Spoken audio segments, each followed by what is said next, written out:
when I tell people I'm going to retire, then they say, oh, then your life has no meaning. What are you going to do for the rest of your life?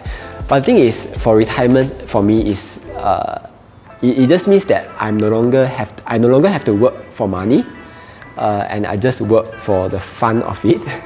Like for me, I like to teach people. Like my whole YouTube is about teaching people how to earn more money, kind of thing. So while at the same time, right now I have to work so hard is because I'm not there yet. I have to accept sponsors, keep up with the deadline from them. They're like, hey Kelvin, have you done it already? No. Today. So once I retire, actually the better term for retirement for me is financially free.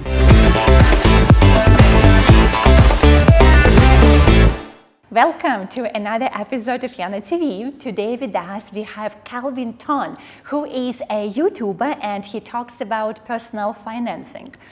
Kelvin, since you talk about personal finances, I just got to ask, and I know that you're a professional YouTuber, is that the main job that you have? Yeah, so I lost my job 2 years ago. Prior to this, what have you been doing before? I was working as a programmer. Okay. And I was doing this YouTube as a part-time thing, as a fun thing going on. So after I lost my job 2 years ago, I started working on this full-time. Some of my viewers still think I'm unemployed. That's not the case. YouTube is a real job, so yes, I'm a full-time YouTuber now. May I ask how much are you making per month with the YouTube channel? With my YouTube, okay, so my entire income source is about 20K. A month? A month. Mm-hmm. That includes like saving interest, YouTube income, all my investment, stuff like that. Everything added up together is about 20K.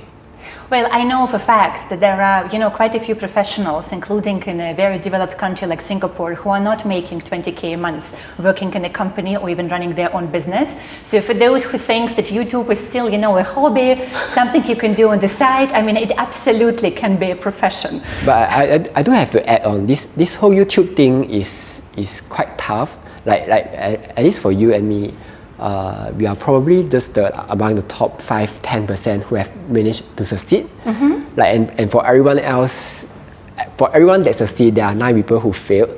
So it's not that easy to work as a YouTuber.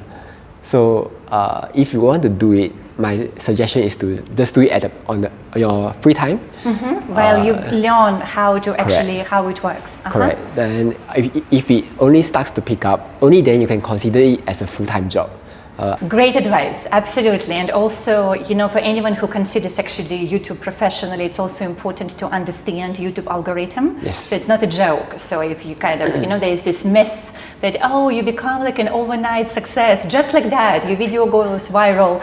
And actually, even if that happens, which I heard from several of my friends who run very big YouTube channels, that one viral video doesn't mean you're successful on YouTube. Correct. So you need to be consistently successful. And this is the trick. So how do you get there?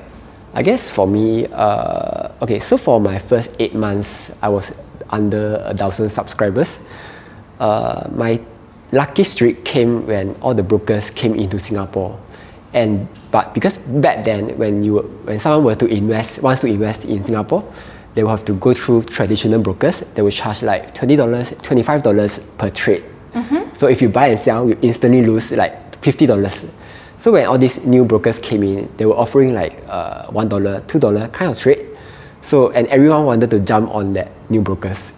So I was in the right place at the right time, and I took the advantage. I took the opportunity to share all these brokers to all these people. So that's when I started to gain subscribers very fast. Basically, it's also a bit of luck. This is what we're talking here.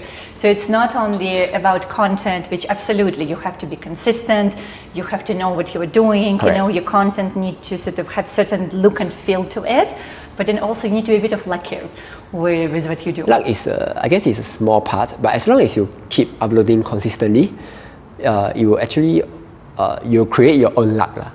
Like imagine if I don't upload consistently, like maybe I upload once a month. Even if your luck comes your way, you won't be able to take advantage of it.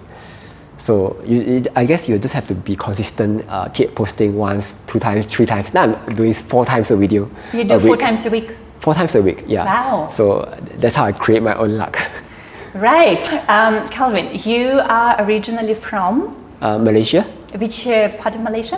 Ipoh. When did you come to Singapore? I came here about 2007. And why did you come to Singapore? Yeah, I graduated from my high school, and all my friends came to Singapore to study.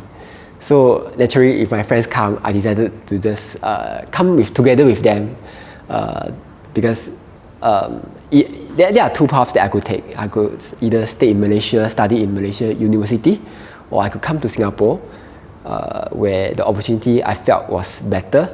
The money that you could earn was more. so that's why I came here to study.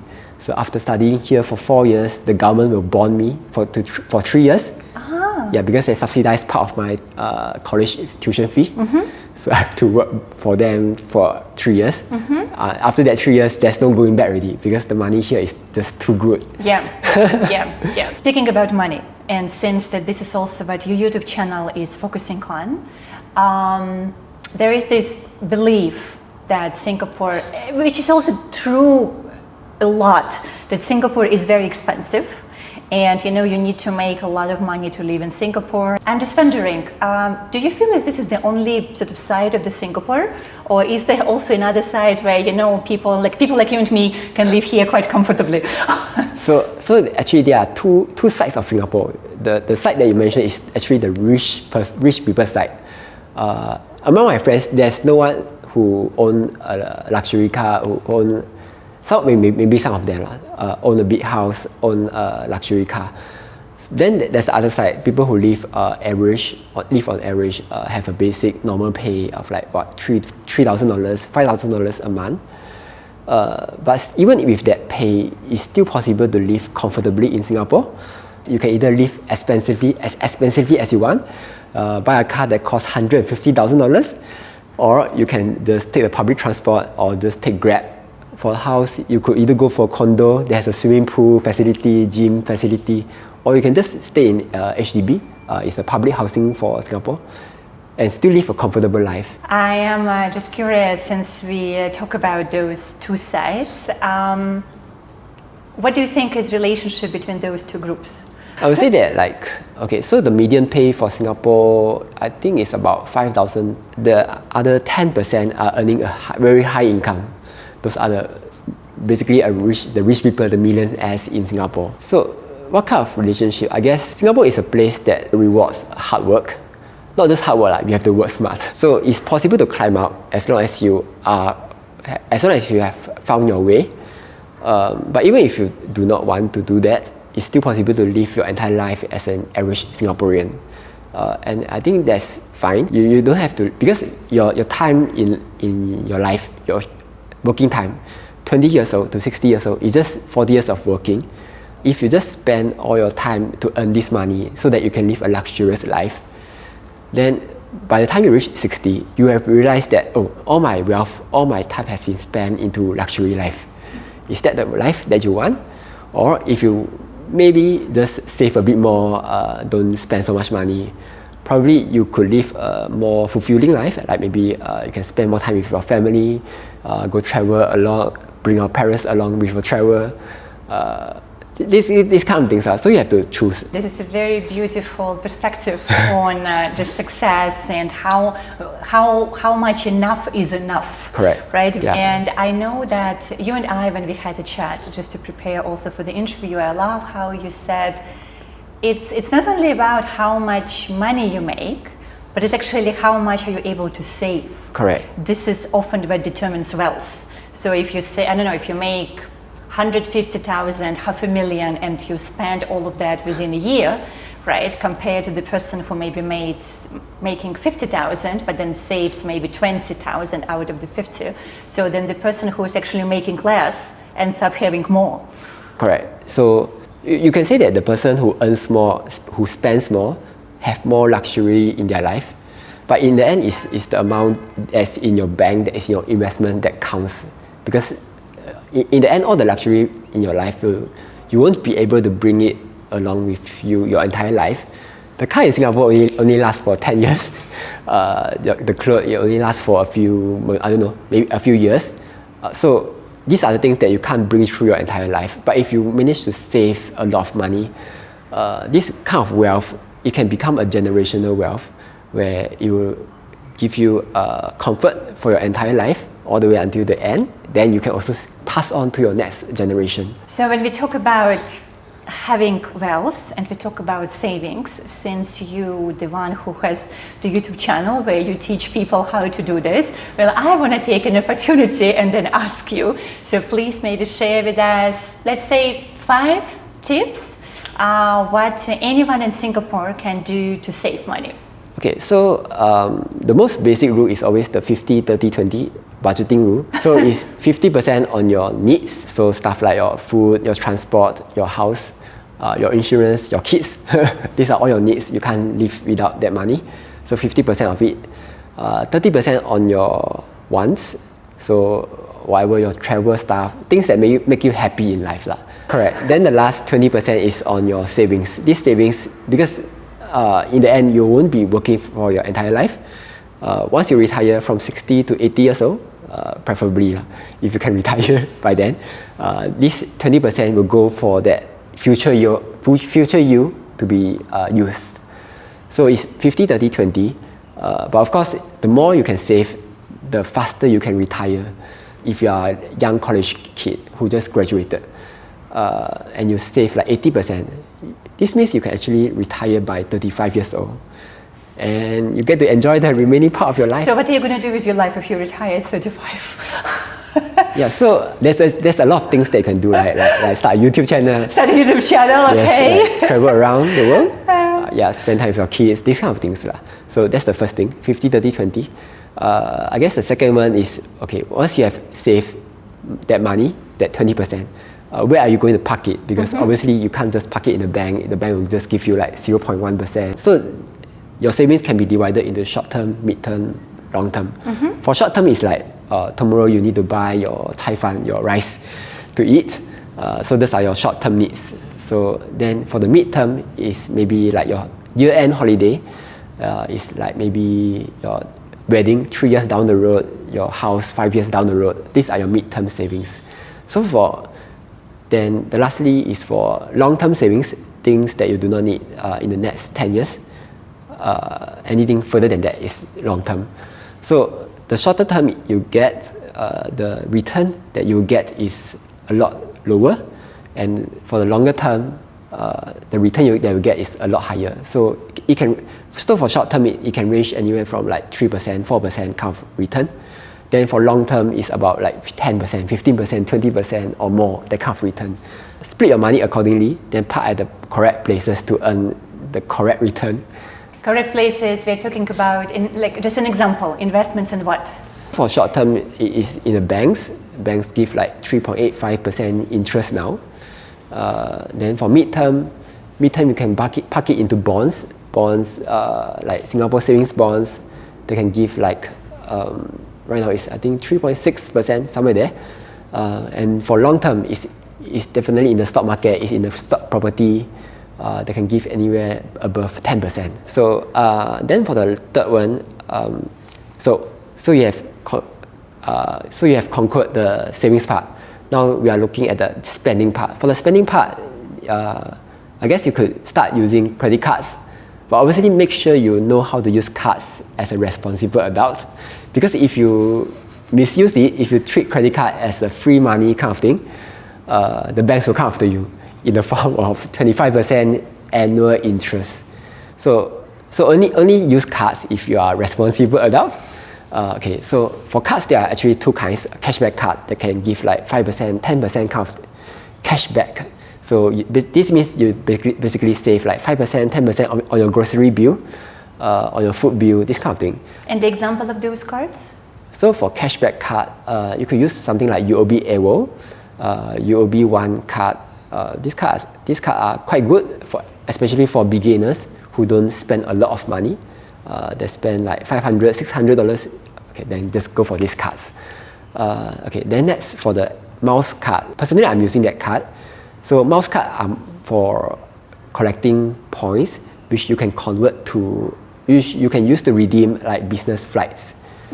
business class tickets. So you have to choose, do you want discounts on your day-to-day spendings, or do you want to fly like a king? So like for miles cards, you could use like City Rewards card, like HSBC Revolution card, DBS Women's World card, which is for men too.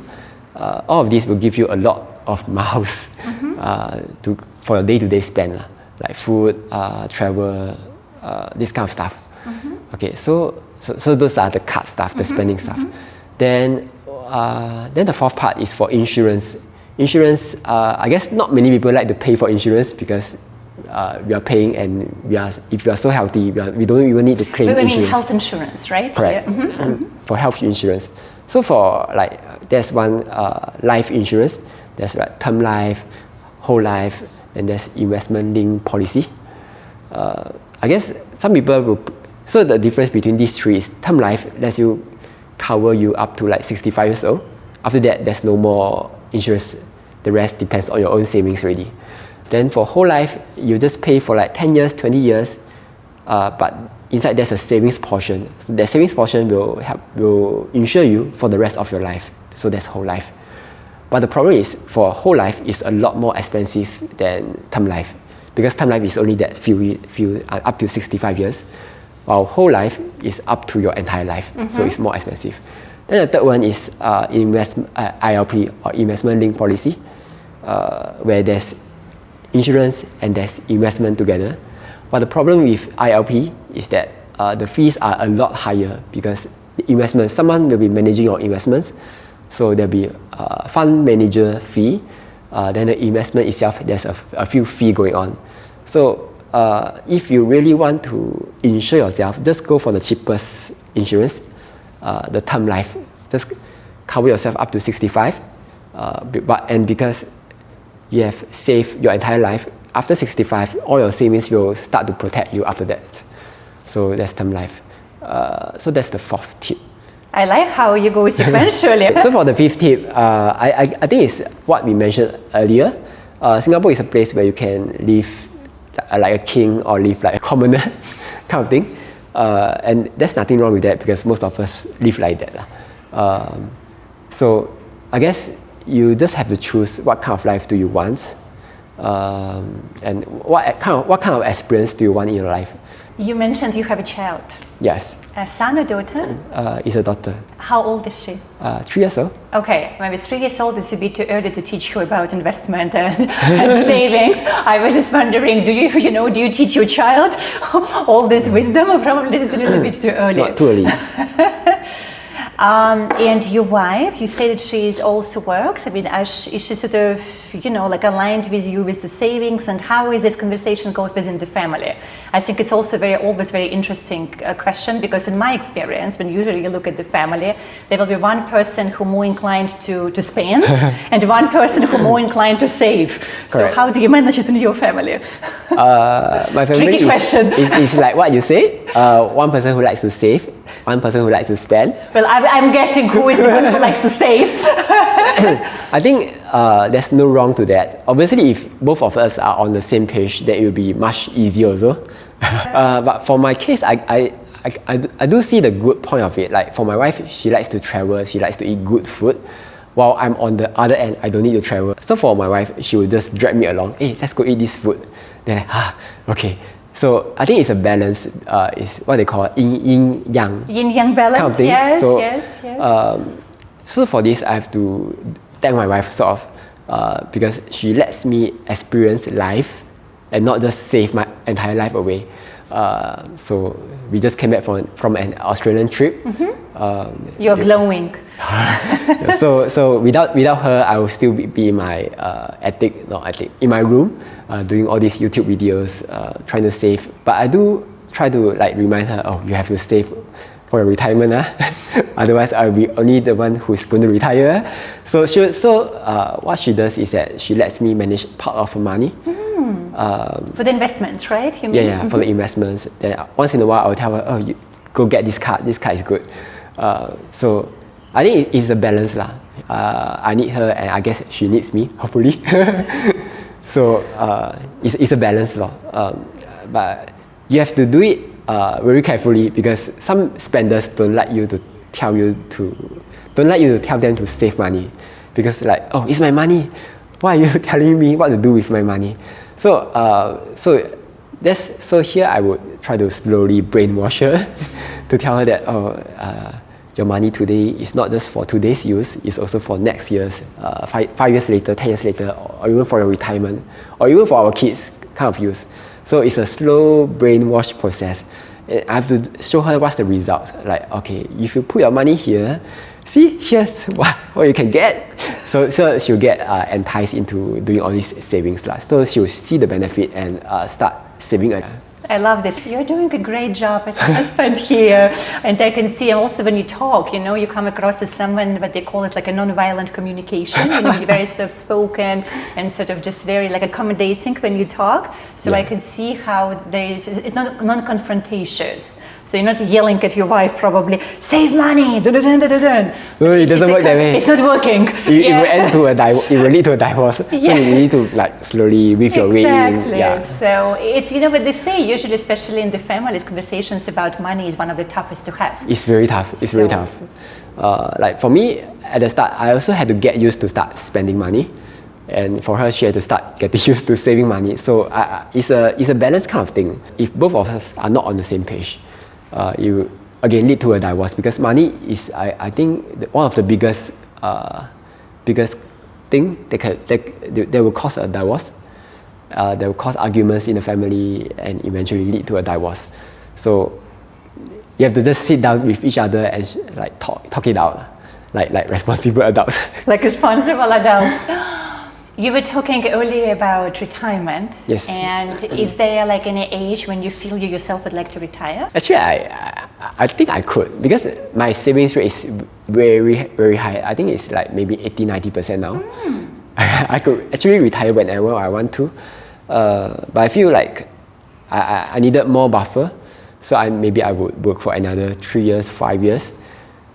Before I retire. So when people think about retirement, they think about sitting at the beach at Singapore. When I tell people I'm going to retire, then they say, oh, then your life has no meaning. What are you going to do for the rest of your life? But the thing is, for retirement, for me, is it just means that I no longer have to work for money, and I just work for the fun of it.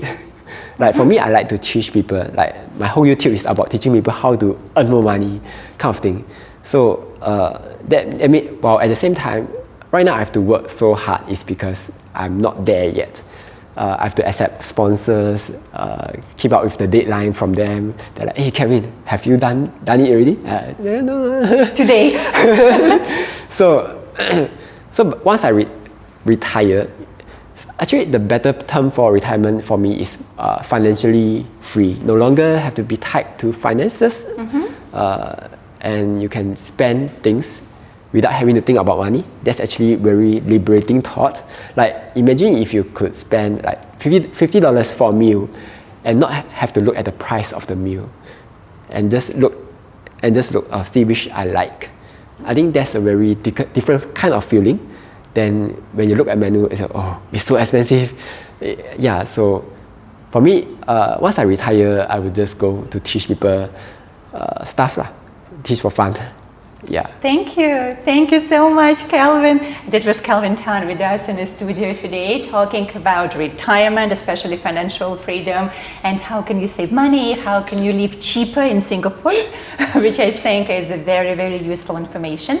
And we're going to provide some links that you guys can check out in the description about how to save money.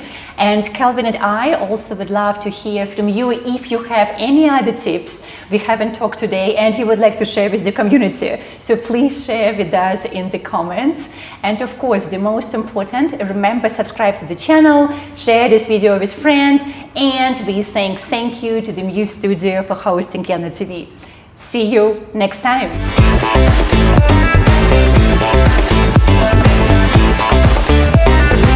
Wow, now I'm like, okay, I need to get life insurance. I need to ask my husband to get the life insurance.